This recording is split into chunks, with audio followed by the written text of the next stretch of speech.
Shalom Pak Pendeta, saya mau bertanya dari Lukas 11 ayat 50 dan 51. Supaya dari angkatan ini dituntut darah semua nabi yang telah tertumpah sejak dunia dijadikan, mulai dari darah Habel sampai kepada darah Sakaria yang telah dibunuh di antara mezbah dan rumah Allah. Bahkan aku berkata kepadamu, semuanya itu akan dituntut dari angkatan ini. Pertanyaan saya, apakah Habel itu nabi? Mengapa untuk orang yang sama di agama sebelah disebut nabi, tetapi di agama Kristen tidak disebut nabi? Apakah ada perbedaan istilah nabi atau hal yang lain? Ya, nabi itu apa? Kalau kita melihat nabi itu, definisinya itu adalah orang yang dipakai oleh Tuhan untuk menyampaikan firman-Nya atau penyambung lidah Allah. John Stott itu mendefinisikan nabi sebagai alat bagi penyataan Allah. Kepadanya firman Tuhan datang dan oleh karenanya dia menyatakan firman Allah. Itu nabi. Pendeta Stephen Tong mendefinisikannya nabi adalah penyambung lidah Allah yang membawa perkataan Allah kepada dunia. Nabi adalah seorang yang ditunjuk Tuhan untuk menulis kitab suci perjanjian lama. Jadi kalau kita melihat definisi seperti itu, maka memang Habel itu tidak masuk kategori nabi. Karena Habel tidak menerima firman Allah yang dia sampaikan kepada orang banyak atau kepada umat manusia, tidak. Maka dari situ memang kita harus menyimpulkan bahwa Habel memang bukan seorang dengan jabatan nabi. Hanya memang di agama sebelah itu Habel pun dianggap nabi.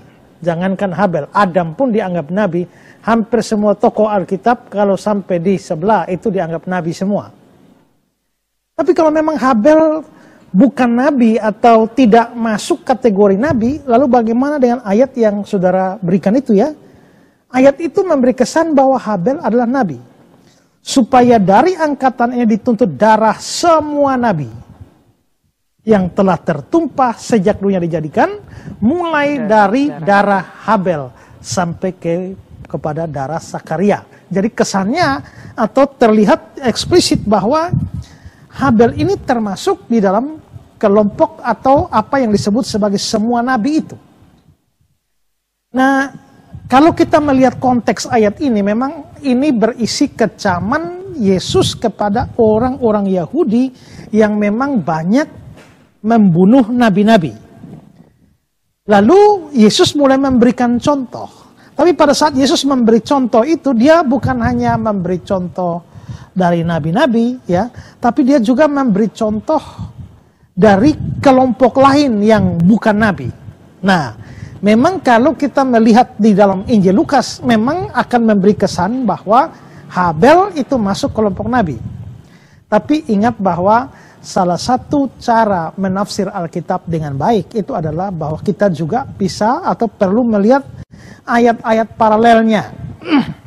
Terutama di dalam kitab-kitab yang mana mencatat peristiwa atau kata-kata yang sama. Karena kita bisa mendapati keterangan lebih daripada bagian paralel itu. Nah, Lukas 11 ayat 50, 51 itu sebenarnya paralel dengan Matius pasal 23 ayat 34 dan seterusnya. Nah, saya bacakan ya.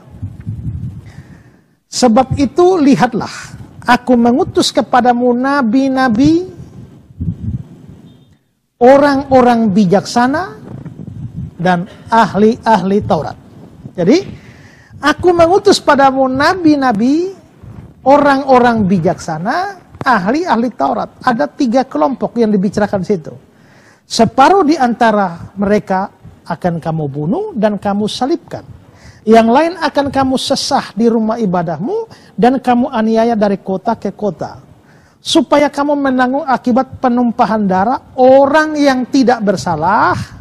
4. Mulai dari Habel orang benar itu, disebut orang benar, sampai kepada Sakaria anak Berekia yang kamu bunuh di antara tempat kudus dan mezbah. Maka dari sini, dari bagian paralel itu di dalam Injil Matius, dia ternyata memang konteks pembicaraannya bahwa mereka membunuh nabi-nabi. Tapi contoh yang Yesus angkat itu bukan hanya dari kalangan orang-orang yang mempunyai jabatan nabi. Karena dia bilang, nabi-nabi, orang-orang bijaksana, ahli-ahli Taurat, orang tak bersalah, orang benar. Nah, Habel itu masuk pada kategori orang tak bersalah atau orang benar. Mulai dari Habel orang benar itu. Nah, keterangan tentang semua sebutan ini memang tidak ada dalam versi Lukas. Karena itu kalau membaca cuma versi Lukas, kita bisa menyimpulkan bahwa Habel tergolong ke dalam kelompok nabi-nabi atau berjabatan nabi.